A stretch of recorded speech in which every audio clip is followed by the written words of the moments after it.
Thank you all for being here. Dr. Peter McCullough joins us again. He very kindly agreed to swing by and talk to us about, amongst other things, monkeypox and boosters and so many of the new revelations that are heading our way. Dr. McCullough, of course, is a cardiologist, epidemiologist, chief scientific officer at the Wellness Company, one of the most published physicians of all time. He continues to warn us about mRNA and some of its deleterious effects. He's also has some published research on monkeypox that appear to show signs of gain of function. So whenever you hear the World Health Organization talk about or start to warn that there is a virus of international public health interest, immediately think gain of function. It appears, at least that is the record thus far. We'll get into that, as well as Dr. McCullough's breathtaking and novel approaches to viruses, which may change the whole landscape. Be right with you after this. Our laws as it pertains to substances are draconian and bizarre. The psychopaths start this way. He was an alcoholic because of social media and pornography, PTSD, love addiction, fentanyl and heroin. Ridiculous. I'm a doctor, for sake. Where the hell do you think I learned that? I'm just saying, you go to treatment before you kill people. I am a clinician. I observe things about these chemicals. Let's just deal with what's real. We used to get these calls on Loveline all the time. Educate adolescents and to prevent and to treat. If you have trouble you can't stop and you want to help stop it, I can help. I got a lot to say. I got a lot more to say.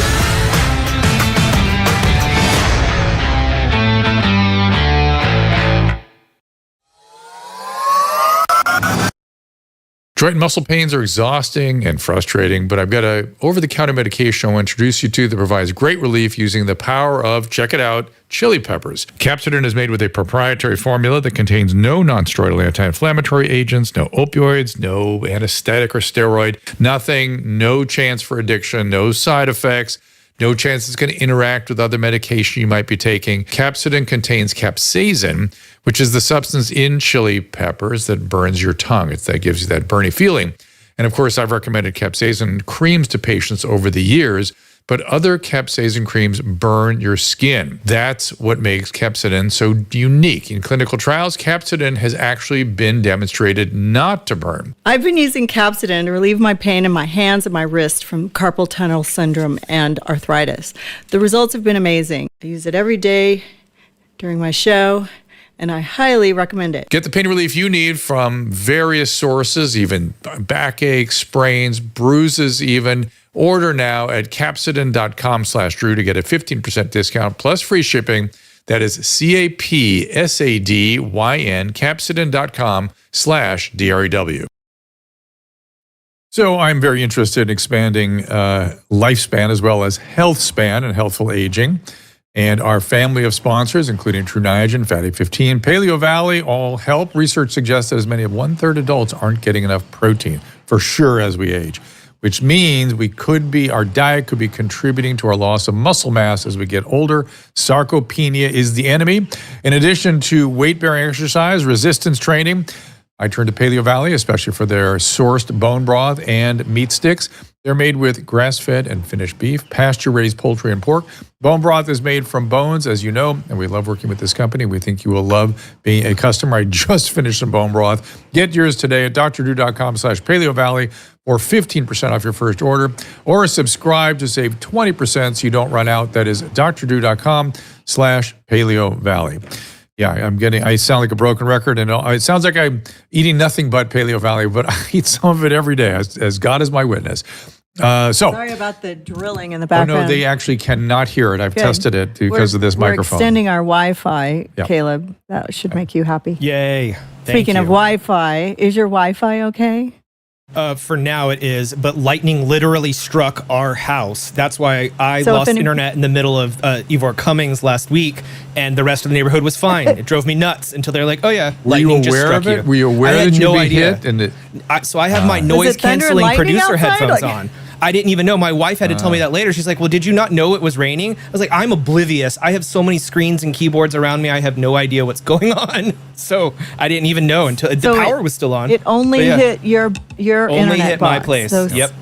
Yeah, it was an act of God. I told you. Exactly. Well, we will get Ivor Cummings back. He was about to tell me how he maintained such a positive mental attitude in the face of so much negative material. But another positive contribution to my mental health is Dr. Peter McCullough. New evidence of gain-of-function mutation in the monkeypox virus, as well as new evidence of cardiac damage from the mRNA vaccine. As I said, Dr. McCullough, you know him, Chief Scientific Officer at the Wellness Company, cardiovascular health expert, 30 years of experience as a cardiologist and academic internist and cardiologist, speaks widely on many topics. You can follow him on X at I hope I get this right, _McCullough MD, MC capital CULLOUGH MD, P _, and then you can find out more about Dr. McCullough at petermcculloughmd.com. Dr. McCullough, thanks for joining us. Thank you. So let's start with the monkeypox thing. I find that interesting what you've observed, because you and I have been through it on the bird flu. We immediately, when they started raising alarms about the bird flu, our immediate instinct was, well, the only way the bird flu could be a problem is if they've been screwing around with it. And lo and behold, we discovered in Madison, Wisconsin, they'd been doing some gain-of-function research. So there we go. Now they start making noise about monkeypox. I was going to look I was trying to look up data before the show started, and I didn't find it. It's something like 12,000 cases worldwide. Now, magically, that's a pandemic, a potential pandemic, a virus of international public health interest. How is that? What have you seen? What are they talking about? Well, let's just get the gain of function piece here. So Nick Hulscher at McCullough Foundation reported, even back in 2003, Anthony Fauci, National Allergy, Immunology, Infectious Disease Branch, they actually had projects on gain-of-function monkeypox trying to get to human-to-human transmission. Then in 2022, when we actually did see human-to-human transmission, now analyses of the genetic code have concluded it was gain-of-function mutations that allowed it. Now, the authors don't say if it's man-made or if these were natural gain-of-function mutations, but they were. So the virus had a new function, and that is it could transmit from human to human. Previously, before 2022, it didn't happen. It was always animal to man. Oh, that's interesting. That's why we really hadn't heard of it. And it is only through really intimate contact, right? It's got to be fluid, probably the pox fluid, like many sort of. Is it a herpes virus, like many of these types of things? No, it's considered an orthopox virus, so it's in the same class as camelpox, smallpox. But you're right; it's direct contact, and the blisters, in a sense, have to burst to have that. It's not spread through the air. It's not spread asymptomatically. And the observation, I think, was really nailed down in a paper by Thornhill and colleagues, New England Journal of Medicine, a few years ago, where once it got into human-to-human spread, it was largely in the gay and bisexual community, largely men. And, as things evolved over time, in the Thornhill paper, it was over 40% of the cases, they were actually HIV positive.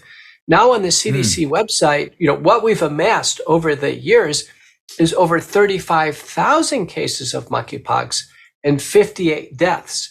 Now, of the deaths, the vast majority have advanced HIV, and it looks like untreated HIV, looking at the CD4 counts. Okay, so that's interesting. So tell me again the total number of cases since this outbreak developed. 35,000, you say? Yeah, 35,000 and 58 deaths. This is in the United States. Now, the vast majority of cases, it's self-limiting. They get no treatment whatsoever, and they're fine. Now, a smaller number, more serious, and there's a paper in JAMA in 2022 at UC Davis. They just, in a sense, hospitalized everybody. And they had the skin rash, some fever, and that's about it. They received tecovirimat, which is the effective antiviral, and it's available oral or IV, and they all improved and cleared up. And it was started in that study, it started on day 12. So if you start earlier, tecovirimat, very safe and effective. Now, I was reading about this, to get the tecovirimat, I think, don't you have to apply to the CDC, or is it widely available now? My understanding is you actually have to do the testing and tecovirimat through the CDC, and that's the slow point. Now, there was a case in Dallas in 2022 of note, and it was published in the MMWR, and it was a man from Africa And he was not gay or bisexual. So he must have gotten it through some type of animal contact there. So he travels to Atlanta, and he visits his friends in Atlanta. And then he gets on a plane, he travels to Dallas, and he visits some more friends, what have you. And somebody notices, hey, you got a rash on your hands. And by the way, with the animal contact, it's usually on the hands because you're handling an animal. And so he gets it checked out, and they said, you got monkeypox. So they end up treating him with tecovirimat, and he's fine. But the important point in this paper, Dr. Drew, is they went back and they checked every one of his contacts, who he sat next to on the plane, who he visited. And the point is, he didn't spread it to a single person. So it doesn't spread by casual contact. You can't get it by sitting next to somebody in church or on a plane or in a classroom. And my understanding that the current so-called outbreak is in the DRC, the Democratic Republic of the Congo, I believe. And what I don't understand is why something that is only transmitted through direct contact and intimate contact, and only during a few days of the illness, right? So the pox has to be burst. 2 days later, it crossed, and it's no longer contagious. So you have something that, for people with this illness, let's even be generous and say that maybe the body fluids transmitted also, but it required some intimate direct contact, and only during a few days of this illness. How can why is the world even aware of this? Why does the World Health Organization put it in the same context as pandemics? What is going on here? Well, I think the world was sensitized from 2022, where it actually did start to move across the world in this gay and bisexual community from Europe, United States, and elsewhere. And 35,000 cases got people's attention in the United States. Now, that was clade 2 that we had in that 2022 outbreak. Yes. The clade is clade 1 now. It's strange. Now it's clade 1. So the difference is clade 1. The Democratic Republic of the Congo is one of the poorest countries on earth. They have virtually no health care there, none. And it's moved, according to the descriptions from the WHO, it's moved into the sex trade industry there. So there are some regions where there's mining, and the miners engage in the sex trade, and that's how it's being spread. And so they have a number of cases. I think the number's about 16,000 or so, and they've had several hundred deaths. Now, here's the proviso. Only 10% are actually confirmed by testing, because they don't have availability of testing. They don't have tecovirimat available, so they don't have the antiviral. And we have no information on how they died, how many had concurrent HIV, what did they die of, secondary infection or just dehydration. So I want to caution people that when you see reports like this, don't assume that several hundred deaths in the Congo would be translatable to healthcare in LA or Dallas or Atlanta. So what do we do with all this? Caleb, I'm going to ask you to actually look for something, if you can find it. I don't know if we're allowed to play it even or not. There's a Simpsons video that I think they played yesterday on. Did you see it? Did you see the Simpsons video? No. And where this I can imagine. It's from 2010, November 2010, and it's a clandestine meeting of media heads and government officials in the head of the Statue of Liberty. This guy gets dropped off by a helicopter. The helicopter gets destroyed because no one can know where they are, and they go in. It's 2010, and they go, well, we got to get people in line here. How about an outbreak? How about a virus no one's ever heard of before? And what do we do? And they talk about exactly what happened in 2019, 2020. It's beyond. If people want to see the future, keep your eye on South Park and The Simpsons, and you will see the future. South Park, maybe 3 years ahead. Turns out Simpsons can predict 10 or 15 years ahead. Caleb, is that a possibility that we could watch? It's at the very... Yeah, I think I'm able to find. No, I'm actually able to find it. I'm looking for it right now. The link I have at the very beginning. It's the very beginning of an episode. It's only about a minute and a half, but it is so chillingly accurate. It makes you. And I was watching it again this morning when I thought about the conversation, Dr. McCullough, you and I were going to have today, and I just can't help but have grave concerns about the motivations of the World Health Organization and the World Economic Forum And anybody that starts alarming the public about there it is, about viral illnesses, here it is, let's play it. We're unbalanced! It's not fair! I'd like to call to order this secret conclave of America's media empires. We're here to come up with the next phony baloney crisis to put Americans back where they belong, in dark rooms, glued to their televisions, too terrified to skip the commercials. Well, I think... NBC, you are here to listen and not speak. I think we should go with a good old-fashioned public health scare. A new disease. No one's immune. It's like the summer of the shark, except instead of a shark, it's an epidemic. And instead of summer, it's all the time. That is smoke. Now, I hate to be the guy who derails what everybody else loves. He loves being that guy. But, Janice, we do have standards. This can't be a made-up disease. The only moral thing to do is release a deadly virus into the general public. We do have something we've been holding on to, but it hasn't been tested. Get over here, NBC. Well, we certainly believe in testing, but And so while The Simpsons is predicting... I probably have to stop it there. I don't want to get copyright strike. Fine. That's fine. That get you you get the point. And so that was 14 years, almost 15 years ago, that I don't know where I've been snoozing, that I didn't understand our media. I was in the media back then. I was at CNN. In 2010, I was working for CNN. Tell anybody. And actually, it was a little after that because Jeff Zucker, who's clearly represented as the NBC guy there, had come over to CNN, and that's who I worked for. And I never knew about these meetings that he evidently attended, but he also never told me what to say or do. I had a good relationship with him. We did what we did on our show. Maybe my executive producer heard something, but I never did. Something has drastically changed.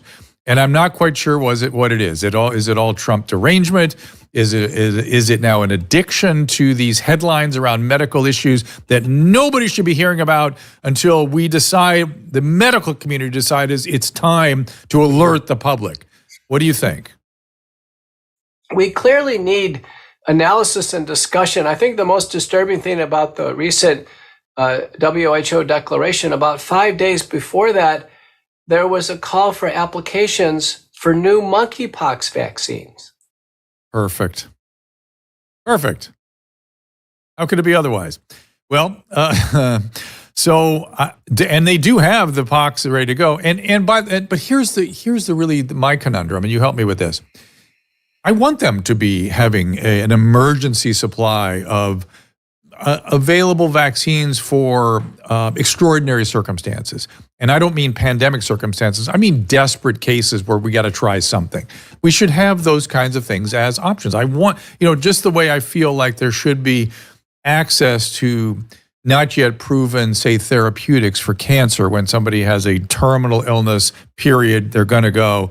They want to try something. I think they should be allowed to try something. We should have a supply of all kinds of things like that, including a monkeypox vaccine. But to have the World Health Organization announcing on high that they will be distributing it and then mandating it. That's the part I can't get out of my craw. I can't get out of my system. They never had the bioethical standards met to mandate anything. And yet they mandated it in 2019, 2020. And so they've shown us they'll do it, and they will do it again if somebody doesn't push back. Boy, this has really got you wound up, Dr. Drew. I'll say this much. The Bavarian Nordic Jynneos vaccine was received by over 1 million gay and bisexual men in the United States. And it is the one featured right now. So we have more information on it. Importantly, if one has had the smallpox vaccine, which is virtually everybody born before 1972. So I have the smallpox vaccine as an example. If we have the smallpox vaccine, we have an enhanced risk of myocarditis with the Bavarian Nordic Jynneos vaccine. I want everyone to know this. So we have to be careful there. And that it's only partially effective. Even the UC Davis study, this is all on my Substack, Courageous Discourse Substack, where I lay this out. Even in the UC Davis study, vaccinated men still got monkeypox. Now, they were vaccinated pretty late, and there's issues of when they acquired the illness. But we should probably never vaccinate right into a highly prevalent pandemic because it's going to induce mutations. There'll be, these are non-sterilizing vaccines. It'll induce mutations. But to your point, if there was a population at risk, and it looks like here the population is HIV, and particularly untreated HIV, there could be some decisions made where it's offered, say, listen, if there's risks with everything, this could give some partial protection. But I have to think, since the deaths are not well laid out from a clinical vignette perspective, that when there are deaths, it's largely due to just dehydration, and patients would have been managed with just IV resuscitation or with secondary bacterial infection, which we would handle with antibiotics. So, if that's the case, if it's treatable, then we'd really have to ask our question, what are we vaccinating for? Well, I would even argue there's another layer to that. But before I do, just say that the theory of the vaccines increasing mutations, of course, what Brett Weinstein was advocating, who's an evolutionary biologist. We should listen to him. Maybe he's right, maybe he's wrong. But to dismiss him as some sort of bad person for having a biological opinion is laughable. It's ridiculous. But here's, you mentioned untreated HIV. And if you've ever worked with HIV patients, particularly in the days of modern antiviral therapeutics for the triples and the duplicates and whatnot, the biggest hurdle in HIV treatment is retention. It's easy to get people on treatment, but to get them to retained and follow up and continue treatment. So my suspicion is, I would bet money on this, that the so-called untreated were really more the unsustained, unretained population. So it might be as simple as getting them back on their HIV medication so their immune system can be reinstituted, restored, and they can fight the virus effectively on their own, as everybody else does who doesn't die. Yeah, those are all very solid points. Treatment of HIV is fundamental. Looking at the data, we can actually look at the various cell populations and get an idea of how well they're treated. Now, actually, HIV viral load is measured, and well-treated patients get to a viral load of 0 and have essentially normal, white blood cell subfractions. So they're, in a sense, immune reconstituted. So the concern is people with advanced HIV that's essentially untreated, death in the end is many times due to inanition, an aspiration pneumonia, another opportunistic infection, a malignancy. Of course. When I was on medical service a few years ago at a major medical center in Dallas, as a professor of medicine on standard, medicine rounding responsibilities, I had a young man with HIV, and he was in the hospital for months, and it was HIV colitis. So it was primary viral. Don't forget, HIV, the virus itself, causes primary organ syndromes. So in these cases of, quote, monkeypox deaths, we'd have to carefully look at the adjudication. I don't want anybody to think that, boy, you could sit next to somebody on a plane and get fatal monkeypox. It's just not going to happen. No, not going to happen. And I was deep in the AIDS epidemic when it was going, and we had lots of colitis of various types. It was a primary HIV, sometimes during the acute infection with a fever. And then later you'd see isospora and cryptosporidium and one thing, just all this wild stuff. Even amoebas and things would come around.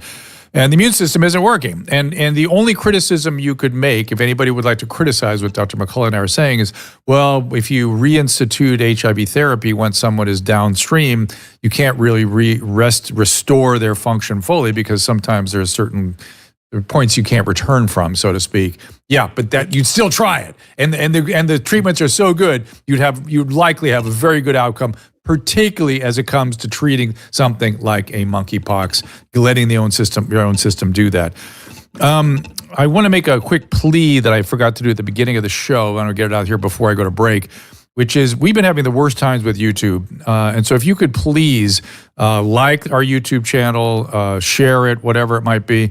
We are being down, we are being smothered, censored, whatever you like, by YouTube. Rumble has been a wonderful partner. Twitter's been a wonderful partner. Humiliated. X has been a wonderful partner. But YouTube, for no reason, has continued to downregulate our, in the days when I don't know what your feelings are about Candace Owen, but obviously a very controversial person. She has no problem on YouTube. I have a problem on YouTube. Why? Because I talk to my colleagues. Because Dr. McCullough, one of the most published physicians in history, has an opinion. They don't want to hear it, and that is disgusting. So please help me with that if you can. We just have a lock over there. We need to open up. Lock, just open up. Okay, here's what I want to do. Yes, it's shadow banning, algorithm. There's somebody on YouTube named Algorithm saying we're being shadow banned, which is exactly right. I think that was more of an X thing, but now the X is an actual platform for actual discourse. We're having no problems there. In fact, we appreciate everyone that sees us there. So I want to take a little break. And we come back, Dr. McCullough, I want to talk about viral illnesses generally. Midnight Rider 2001 is saying, I threaten the deep state. I hope not. Well, maybe I hope I do. I'm not sure. I'll have to think about that during the break. Whether I want to threaten the deep state or I don't want to be a threat to the deep state. But Dr. McCullough and I traveled at one point, and one of our travel mates, a man in his 50s, developed an acute viral syndrome. And Dr. McCullough gave some very specific recommendations. And while I heard his recommendations, I was thinking to myself, "Oh, this is going to be a disaster. We're another country. It's probably COVID. We don't have access to this and that." And that guy was not just better by the afternoon; he was well. He was cured, and it broke my brain. And so I want Dr. McCullough to review for us his ideas about treating viruses, the McCullough method, and where he's come up with it. There's a whole big topic here. Also clotting and genetic testing and all the stuff you've enlightened me about. So I want to get in that. I want to get in that whole topic after the break here. So stay with us, everybody. It's a very interesting bit of material to get into, and you won't hear it anywhere else. We'll be right back after this. Of course, I'm a fan of the healthy aging supplement True Niagen. I've been taking it almost for a decade myself. This supplement boosts NAD, which your cells need to survive properly metabolically, and it goes down as we age. It does so with a nutrient called nicotinamide riboside, or NR, specifically patented form of NR called Niagen. It's the most efficient and trusted NAD booster. NAD can also play a role in reproductive health. Boosting NAD is recommended with prenatal vitamins for women over 30 looking to start a family. Here's Dr. Amy, also known as the Egg Whisperer, a highly influential specialist in this area. That was when I said, this is amazing. I need every single person going through fertility to take it. I not only take it myself, my patients have shared stories. They took it and then they got pregnant naturally. And that's really my goal, is I want people to empower themselves with the tools so that they can get pregnant without my help. True Niagen is an amazing NAD booster. You're going to want to add it to your reproductive health arsenal. And of course, it's in our family of Dr. Drew sponsors. Go to drdrew.com/True Niagen for 20% off your order. That is drdew.com/True Niagen. Enter Dr. Drew at checkout for 20% off. I'm excited to bring you a new product, a new supplement, Fatty. I take it. I make Susan take it. My whole family takes it. This comes out of, believe it or not, dolphin research. The Navy maintains a fleet of dolphins. And a brilliant veterinarian recognized that these dolphins sometimes developed a syndrome identical to our Alzheimer's disease. Those dolphins were deficient in a particular fatty acid. She replaced the fatty acid, and they didn't get the Alzheimer's. Humans have the same issue, and we are more deficient in this particular fatty acid than ever before. And a simple replacement of this fatty acid called C15 will help us prevent these syndromes. It's published in a recent journal called Metabolites. It's a new nutritional C15, pentadecanoic acid it's called. The deficiency that we are developing for C15 creates something called the cellular fragility syndrome. This is the first nutritional deficiency syndrome to be discovered in 75 years and may be affecting us in many ways, and as many as 1 in 3 of us. This is an important breakthrough. Take advantage of it. Go to fatty15.com/Dr. Drew to receive 15% off a 90-day starter kit subscription, or use code Dr. Drew at checkout for that 15% off, or just go to our website, drdrew.com/fatty15. Many of us have not gotten over COVID. I'm not talking about the virus itself, but the response. We were flabbergasted by what the government could do to us. There is no telling what they might pull next time, and it's looking more like there will be a next time. So we all have to be what I call rationally ready. That's where the wellness company comes in. TWC is about access to physicians via telehealth, access to potentially life-saving medication. Years ago, having access to medication and telehealth might have seemed crazy, but now it seems crazy not to. Now, with claims that gain-of-function research have been done on the bird flu, I urge everyone to take control of their healthcare with the help of the wellness company. Go to drdrew.com/TWC for 10% off all their products, including the 4 medical kits, each of which has a different purpose. And we've added Tamiflu to one of them in case the bird flu does become a problem for humans. Be rationally ready. drdrew.com/TWC for 10% off. I ain't Dr. Drew. Dr. Drew. You want to spend the whole session talking about Dr. Drew? There you go. Even you call him Dr. Drew.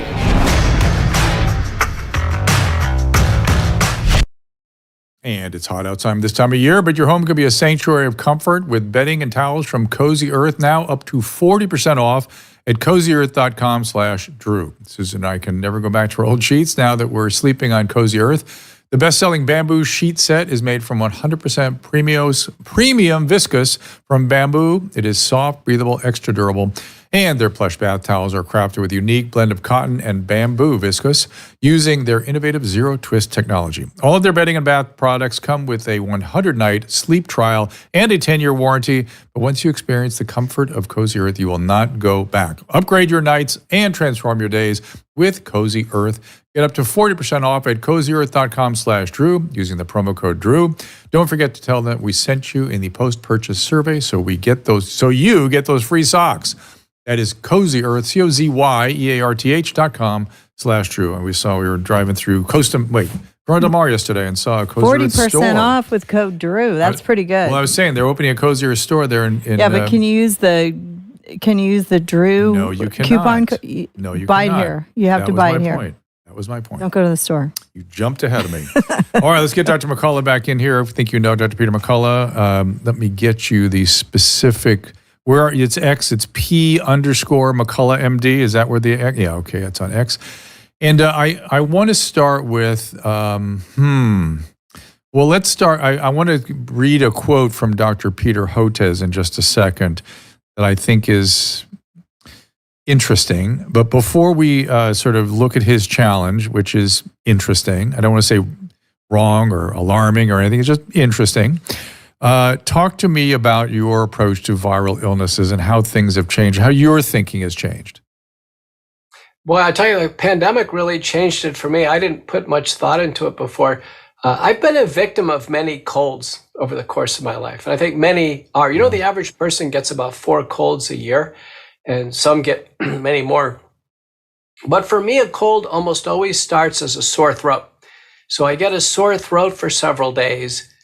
And then it kind of, in a sense, it, quote, moves into the sinuses. And then there's congestion and coughing and sneezing. And then you go on from there. What, I've basically learned from, reading a lot of papers, then working with a lot of patients, is that the minute you have a sore throat, Dr. Drew, it turns out the virus is in the nasal passages. The virus wants to be in a warm, a moist place to replicate. That's the nasal sinuses. So the sore throat is a sign that the virus is actually in the nose. And now we have over 20 studies, prospective randomized trials, that nasal sprays and gargles work for every form of a viral upper respiratory tract infection. So the principle here is if you can knock down the virus a little bit, not let it set up camp for days, then you give a chance for mucosal immunity to the cellular and humoral-based immunity to, in a sense, handle the infection so it doesn't invade your whole body. And this was critical with COVID. So the important thing is people have said, well, what works? Well, on my show, McCullough Report, I actually held a nasal hygiene summit. I brought all these experts on. We can start with saline. Just saline itself has a benefit. If you just use a saltwater nasal spray and gargle, people who live by the ocean, who get a lot of, saline, seawater exposure, nose and mouth, that works. And then you can go from there. If, dilute iodine, whether it's Lugol iodine or Pulvin iodine, that actually kills most viruses. Xylitol, which is a natural sugar derived from corn cobs and other plants, Xylitol seems to impair the viral replication, and many times these products are combined with cartaginin or with grapefruit seed extract. They also inhibit viral replication and viral attachment. Colloidal silver, a little less effective in the nose. And believe it or not, in babies, dilute baby shampoo works, just with a little bulb syringe. So virtually anything in the nose and mouth works. Gargles, we've looked at this. Scope and Listerine work just fine, but even a saltwater gargle or 50-50 with hydrogen peroxide in the throat works fine. So in order to start this at the beginning of a viral infection, you've got to spray the liquid with a spray bottle up the nose till you feel the liquid, sniff it back, and then spit it out. Sometimes it hits the soft palate and chokes. That's a good sign. Do it twice on each side. And then gargles is a 30-second gargle. Whatever you want to choose to gargle with, 30-second gargle, and then spit it out and do both of those twice and do the whole procedure every 4 hours. I actually, I'd heard you speak about this, and I'd read some materials about it even before I heard you speak about it. And during this recent during the recent COVID outbreak here in Southern California, I saw a lot of COVID. And there was one day where I was in an elevator, and I get viral illnesses really easily. I'm like you, I get them all the time. If I'm around somebody, I get it. I was in the elevator with a COVID patient. I was in a small exam room with COVID patients. And that morning, right after seeing those patients, I started nasal lavage, and I did not get COVID. And I have been doing it ever since. Why not? At least twice a day, because I get everything. Plus, there's outbreaks that come along without our awareness. And you said to use a spray bottle. I do the same thing as the neti pot, where it kind of comes out the other side. That's pretty intensive. I do it with a spray. I do it with a spray bottle. I do it with a squeeze bottle. Yeah. So, but those are very intense. But let me give you some literature to cite. A randomized trial by Bamforth and colleagues.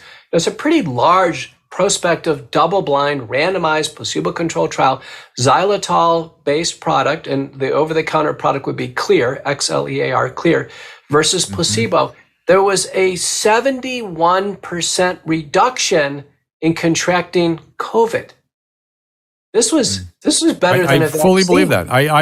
Look, I get everything, and I did not get that outbreak. And my last COVID episode, I'm not boosted, and my last COVID episode was a long time ago. So I feel like my immunity should be relatively waned. But I am using the saline like crazy, and I am an X-Clear advocate too. I think that's a good product. Yeah. Well, people say, well, which one should you use? The bottom line is use anyone. I think Anything. the iodine-based products probably better acutely, but after a few days, they get a bit irritative. And then the xylitol-based products, I think, are more soothing. But let me put some name brands out there. Cofix RX, which is a combined xylitol, iodine, vitamin D product, very good. There's Immune Mist, which is iodine-based, betadine, iodine-based, Clear, xylitol-based. Even saline works. Scope and Listerine are fine. The one I like for gargles is actually a xylitol gargle, and that's Spry. So you can find these. You can make them on your own. Recently, I had a summer cold. I jumped on it recently. I really contracted. I reduced the duration of time greatly, but sadly, my wife got it. And I was so frustrated because I slept in different bedrooms and stuff. She got it. And so yesterday, she was starting this whole process we talked about. And so we had a bottle of Clear. All I did was put a drop of iodine in it. Now, let me give another pointer on this. Anything that burns or stings in the nose is too strong for that person. We should never have any discomfort. Dilute it down. Everything is too strong. I tell a lot of the people listening. By the way, you need sort of plasma concentration of something. I noticed when because I got desperate one day, I didn't have access to anything, and I did it with water, and that was terribly irritating. Yes. So I just don't do water. Water is not enough solute in the water to be soothing. Right. So use saline or put a pinch of salt in it. People should not use distilled water or sterilized water. Go with saline. Saline is very comfortable. If there's any burning at all, dilute it with saline. So you can actually buy a bottle of saline at the drugstore. It's actually quite handy to have around the house. Well, neti, I'm using. What am I using? It's in my And they have little salt packets you put in and mix up, and that's it. It's all measured out to be appropriate for the nasal mucosa. So, okay. And then if somebody, what? Nasal mucosa. That's what lines your nose, is the nasal mucosa. Sorry about that. But so let's say you get the illness, which will happen sometimes. Mm-hmm. Now what is the McCullough principle?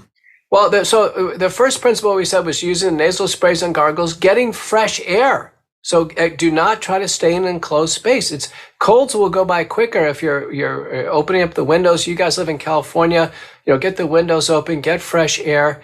And then we move into what we call the OTC bundle, the over-the-counter bundle. These are things available over-the-counter where there's an evidence-based. And let's just say it's the worst of all the respiratory infections, it's SARS-CoV-2. That includes aspirin. Aspirin has a mild beneficial effect. Vitamin C. But if vitamin C is going to be taken, I've learned from colleagues, we got to go much higher doses.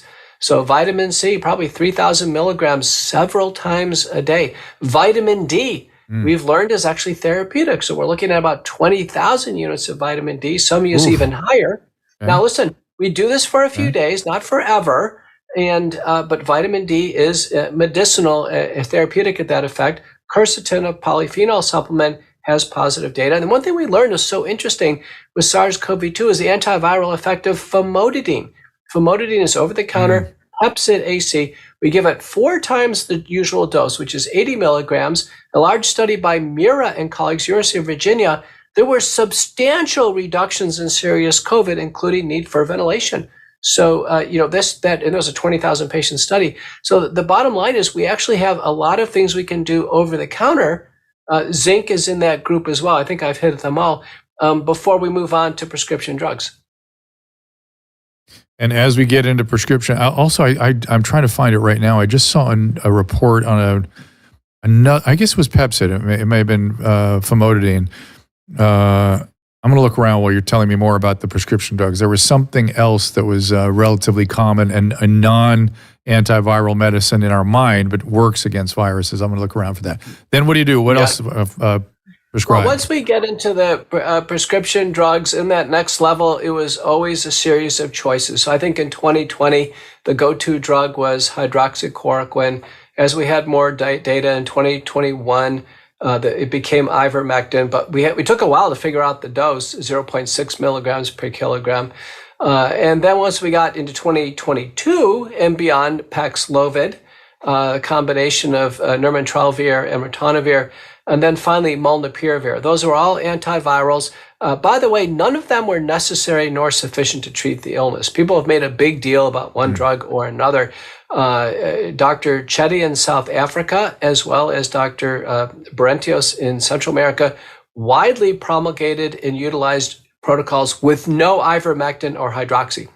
And they got people through the illness. They featured more antihistamines, aspirin, corticosteroids. But the antivirals have a role.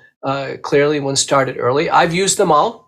I think the one that probably has the most pop to it in terms of immediate relief of symptoms is ivermectin. And again, we're talking about SARS-CoV-2 infection. Hydroxychloroquine is particularly utilitarian because it has anti-influenza effects as well. So I think that's terrific.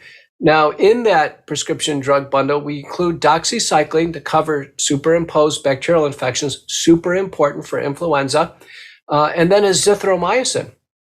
Azithromycin covers superimposed bacterial infections, but with SARS-CoV-2 infection, there was about a 2% rate of patients actually having superimposed mycoplasma or chlamydial infections, chlamydial pneumonia infections. So we needed azithromycin there. Several studies show azithro probably has some antiviral effect. So that is that next layer in the McCullough protocol. If you go to petermcculloughmd.com, you want to follow along, you can see the McCullough protocol. This was the first to be published and the most widely used set of principles throughout the pandemic across the globe. And then after that, we moved into drugs to manage inflammation. That is the corticosteroids, dexamethasone used in the hospital, but doctors are more familiar with using methylprednisolone or prednisone in the office. We added Montelukast or Singulair, antihistamines like cyproheptadine, colchicine, very important drug. Colchicine is an anti-inflammatory originally used in gout. There's been 39 meta-analyses of the dozens and dozens of trials of colchicine in acute COVID. There's about a 30% reduction in mortality attributed to colchicine, believe it or not. And it's always used for 30 days in the setting of SARS-CoV-2 infection. And then the last layer in the McCullough protocol was antithrombotics, and we got into blood thinners. All right, we're going to talk about the blood thinner thing in 1 second, but I remember now what the medication was that has shown some really substantial effect, and it's from our friend Harvey Reish, who has metformin. I don't know if you saw that study he circulated, but metformin, I was astonished.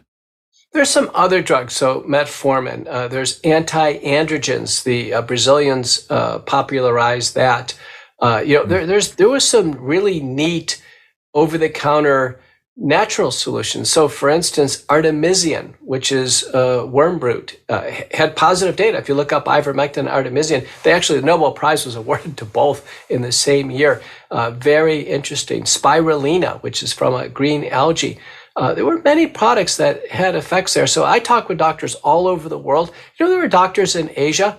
They weren't using any of the drugs we talked about. They were using some of these other natural solutions. And I asked them, how'd you come up with this? And they said, we're largely doing historically what we did during Spanish flu. Interesting. Yeah. All right, here is a X post by Professor Peter Hotez. Dangerous health disinformation not supported by published biomedical literature. All right. SARS-CoV-2 is a thromboembolic virus with strong evidence. Okay, let's just go sentence point by point. SARS-CoV-2 is a thromboembolic virus. That is factually true, and is probably perpetrated by the spike protein. We both agree on that. The spike protein is the thrombogenic thromboembolic component. Okay, with strong evidence that one of the best ways to protect your heart is to vaccinate versus COVID. Attaching key papers. So, okay. Well, let's kind of break it down. You're shaking your head no. If I'm 85 years old, maybe. But if I'm 22 years old, no. Especially in the era of Omicron. Am I saying anything wrong? I think you might take a stronger position than I do. Well, let's look at the cardiac risk.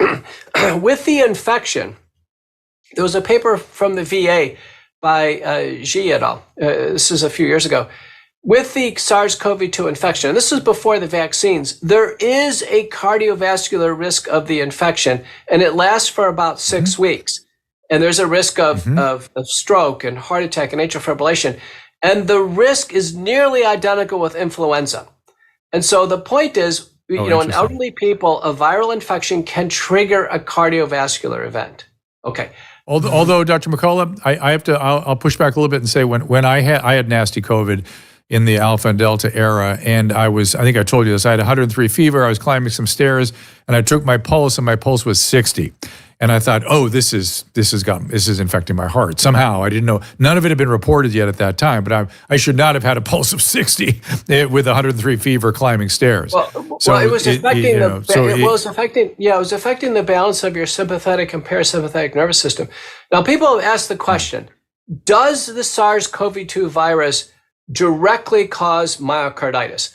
Well, there's been autopsy studies just in the infection, no vaccine. Answer, no myocarditis. You can't find the virus in the heart. Okay. There's never been an adjudicated case of clinical myocarditis in somebody just with the infection alone. And there was a huge study by Daniels and colleagues published in JAMA, the NCAA Big Ten, where they screened athletes who had COVID, about 30% of athletes got COVID, for myocarditis. And they had EKGs, troponin, ultrasound, MRI. And they found about 36 cases that maybe were myocarditis, no hospitalizations, and no deaths. So the point is COVID-19, and now the recent Open Safely study, huge study from England, over 1 million young individuals, COVID and the vaccine, myocarditis is only caused by the vaccine, not the infection. Well, certainly in 22-year-olds, right? I mean, how can you debate that? Now, the other thing that is being claimed is that these young males that get myocarditis have mild self-limited disease. Now, half of them in a study out of Japan had persistent myocardial dysfunction and damage at 12 months. So how can they say that? And why aren't we just saying, well, the jury is out? It looks, I mean, we're not seeing, or are we saying, I've not seen I've seen an outbreak of arrhythmias, I've seen an outbreak of myocarditis, pericarditis, but I've not seen an outbreak of cardiomyopathies yet. Well, I am seeing them. Actually, I just finished with one. Let me say this much. The original analysis by Tracy Hogue at UC Davis, about 90% of clinically recognized vaccine myocarditis required hospitalization. So by definition, it's a serious adverse event. Now we have a paper out of Japan just recently, Takata et al. This is a stunning, huge number of vaccine myocarditis cases. The mortality rate at 62 days, Dr. Drew, 9.6%. Listen, it takes a lot to kill a healthy young man. 9.6%, I'm telling you, as a cardiologist, is a high mortality rate. So it's irresponsible to say that it's mild or it's self-limited or it's transient. You've just reviewed the data that it's not. Yeah, I don't understand why. And again, the whole job in medicine is to use our judgment to create a proper risk reward analysis, like the risk reward. And when I look at in the Omicron era, and you've just reviewed some data on, say, 20-something-year-old men, the Omicron risk is effectively zero. And the risk of all I need to know is this, and the risk of the vaccine is non-zero. And exactly what the number is of the non-zero risk, I'm not exactly sure, but it's not zero, and it looks kind of nasty. That's enough to cause me, this is what I've been struggling with for 2 years. Why are we making college-age kids mandating vaccines in an age group where you're mandating a dangerous intervention for a zero-risk illness? I can't get my head around it. You know, the first fatal case of myocarditis was published by Verma and colleagues, New England Journal of Medicine, the summer of 2021. There should have been emergency meetings on this. And since that time, we've had paper after paper. Gill and colleagues at Connecticut reported boys 16 and 17 who died on days 3 and 4 after Pfizer, found dead in bed at home. This should have been all hands on deck emergency meetings. We shouldn't have had young Americans dying of the vaccine. These are autopsy-proven cases. Now, Hulsher and myself have published the first risk stratification paper. That is, what should we do to try to sort out risks of people who took the vaccine? Well, that's what I want to get into next. And some of your sorting on that risk is around coagulopathies, around risk of clotting and that sort of thing, and the genetics around that. Talk is the best we can. It gets a little bit into the weeds here, but give people a sort of an overview of what your concerns are with that and how you approach it. Well, let me just say at the outset, 4 studies, Schmeling, Manichi, our CDC VSafe, and even an Indian study. The people who are at risk of a vaccine problem, I think, are between 5 and 10%. So it's not everybody. I don't want everybody to panic. It's about 5 to 10%. And some of it depends on the batch that was taken. You can go on how bad is my batch and look it up. There are many batches where there are 0 side effects. You can find 0. Is that Manicky? Is that a follow-on of Manicky's study? She was the one that originally, she's the Danish woman, right, who originally studied the batch phenomenon. Mm-hmm. Yeah. So they've done this in Denmark, the Czech Republic, and Sweden now, and it's all cohesive. The other thing is... And so is this follow-on to that, right? This is follow-on to her original study? Okay, yeah, and how bad is my batch is an operational database you can access, and that's actually based on our VAERS system in the United States. But the other point is the earlier shots were far more risky than the later shots.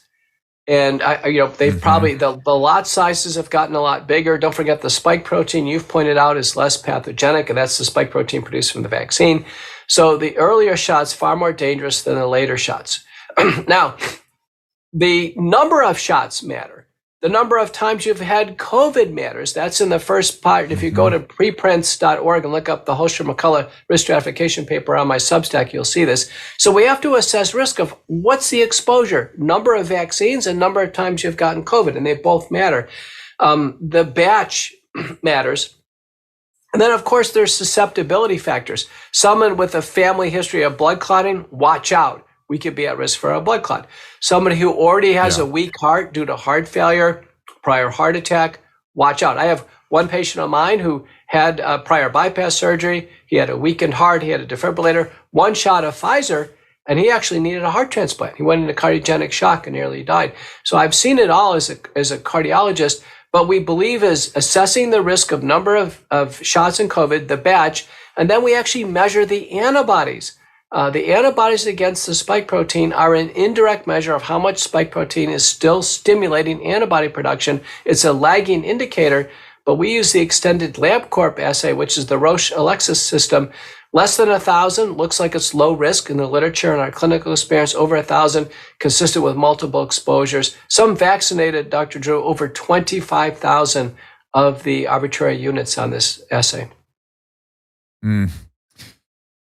So here we are, 3 years after, 4 or 5 years now after the excesses of all this, and we're still seeing remnants of it in, we have a presidential campaign that's requiring boosting in young people. We have the World Health Organization raising alarms about non-alarming infections that the public should not even know about at this point in time, until physicians decide it's appropriate to talk about how to stay safe and how to treat if you get it. We have the World Economic Forum further wanting centralization of authority and this World Health Organization treaty, so-called, that thankfully some of the states are fighting back against. I'm wondering what keeps you up at night these days. You've been through a lot through the pandemic. You've been canceled. Your academic positions have been stripped by the very people that placed you on high. It's been such an extraordinary experience, and so mind-boggling and clarifying in a lot of ways, both at the same time, confusing and clarifying. What keeps you up at night? What are your thoughts these days? What have you learned? What are you worried about going forward? I'm worried about people intellectually giving up in our field, Dr. Drew. I haven't seen a single major chief of medicine or chief of infectious disease come out and say, listen, the vaccine program has failed. It didn't stop COVID. We have safety problems. Not a single one. There's been a limited group of people who, were so moved by this. And as you point out, many sacrificed to bring the world the truth on this. But our strength, our core strength and group number has not expanded. The esprit de corps has not expanded. We have two major presidential candidates that will not review pandemic response. They will not. In fact, one of the speakers at the Democratic National Convention last night was actually criticizing Trump's early response to pandemic response. I thought that was kind of interesting. But we are not seeing this broad correction. Just like when doctors castigated Ignaz Semmelweis for proposing that we wash our hands, it took 20 years before a doctor said, you know what, he was right, we should wash hands. When Rosenhill said smoking causes lung cancer, it took over 20 years before the medical community said, yeah, smoking causes lung cancer. And you know very well the opioid pandemic, it's taken a long time, again, about 20 years, for doctors to come around and say, yeah, we were part of this, terrible time in medicine, still are. So with COVID-19, we're 4 years going 5 years into this, and we're not seeing the broad correction yet. Well, I will take your counsel on this, and the counsel is patience, and I will be patient. It's not easy to watch, not easy to live through. Two quick things, maybe three before we wrap up. Didn't Redfield I feel like he's sort of looking at things and talking about the mistakes made. Yeah, so I'm so grateful for that. It's like I don't care. Okay, yeah, you made mistakes. Good, everybody makes mistakes. Thank you for coming clean so we can learn from it. Yeah. So he has gone way up in my esteem. One other thing is the book. Put it up there, Caleb. Please do get the book. It reads like a mystery novel. It's written by a mystery writer, The Courage to Face COVID-19. You want to know what happened, how it happened, there's the history right there. I wonder if you want to comment on that, Peter, before I have one last question. Yeah, well, it's a fun book to read. It takes about 2.5 hours. John Leake is a terrific writer. He's a bestseller. And I think a book like this, it just can't be written as a boring medical book. So, it kind of takes you through the journey, introduces Joe Rogan and Tucker Carlson and what happened. Even chapter 11, the title is Cuomo-sexuals, which John says is a real word about Andrew and Chris Cuomo as an example. But it tells a story about what happened and the shock about the systemic suppression of early treatment in the medical community gripped by fear and the tragedies. And of course, some victories as well. Courage to Face COVID-19. It was the only book in this genre that was banned by Amazon. It was having 5-star sales, doing great. And then last fall, Amazon said, we're banning it. And John and I said, why? Very What's odd. wrong? Yeah, why? They said, well, it has offensive content. We said, where? They said, we can't tell you. So we appealed and we fought and we appealed and we fought and, some heavy hitters got involved. And after 12 days, Amazon said, I guess we're wrong. We're going to restore it. Oh, good. Jeez. Well, that's good. Those stories I like. Yeah, like a 12-day ban. Like, why? What did that serve? Nothing. It's somebody's... It was so to knock you off dumb. the charts. You were having it's too so much, dumb. too much. It's so disappointing. It's just disappointing and dumb. And then the last thing is something that people have been asking on the Restream and over at the Rumble Rants. Any thoughts about Novavax? And I think you and I have talked about before. Novavax, of course, is a spike protein, but it doesn't have the same replication potential as the mRNA vaccines. Not a spike factory being created in your body.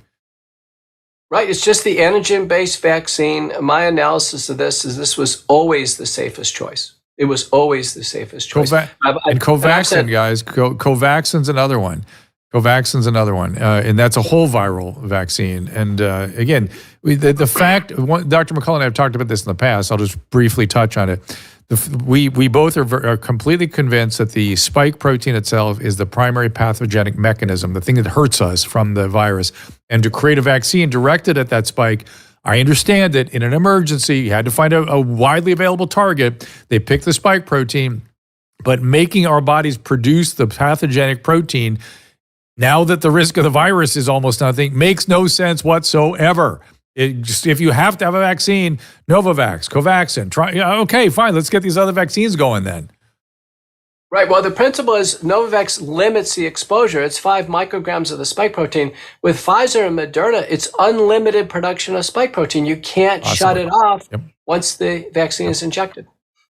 And we know that the people that don't shut it off, both by measuring the antibodies to the spike protein and the antigen of the spike protein, we know that's what's happening when people get into trouble. We just don't know why or who they would have been, which is why we can't, decide who to not give it to necessarily.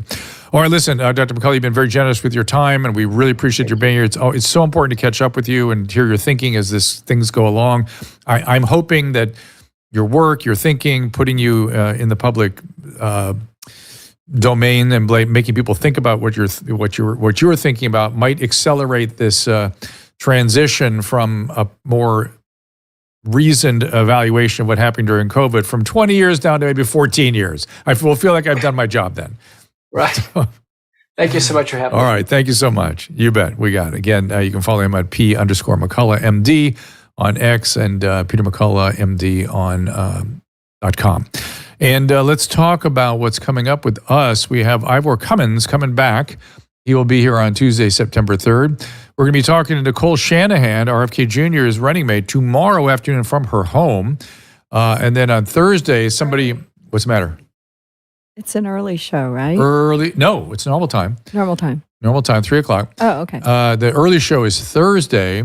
And people were asking where Dr. Victory is. She'll be here on Thursday, August 22nd with Senator Ron Johnson. As I said, Ivor Cummins going to finish with him.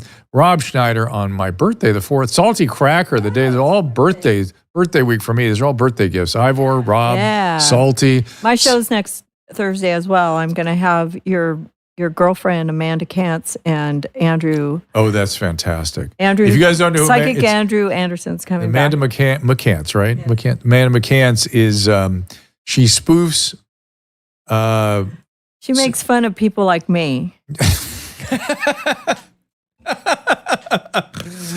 spoofs upper middle class white females from all over the country, and each one, and each in their. She kind of looks like me too, but she's cuter though. Each in their regional stuff, and it's funny as hell. It's all very, very, very clever. Her out of a lineup on Instagram. Very clever. But yeah, she's. So I want to see that. I didn't know that was coming. She has like an astrology thing too. So good, perfect. Maybe she'd be a good host for our Then TV on September ideas. 5th, Salt Will Flow and Marty McCary on Tuesday, September 17th. So again, Emily Barshman hard at work as always, and lots of great guests coming. There's that list coming up.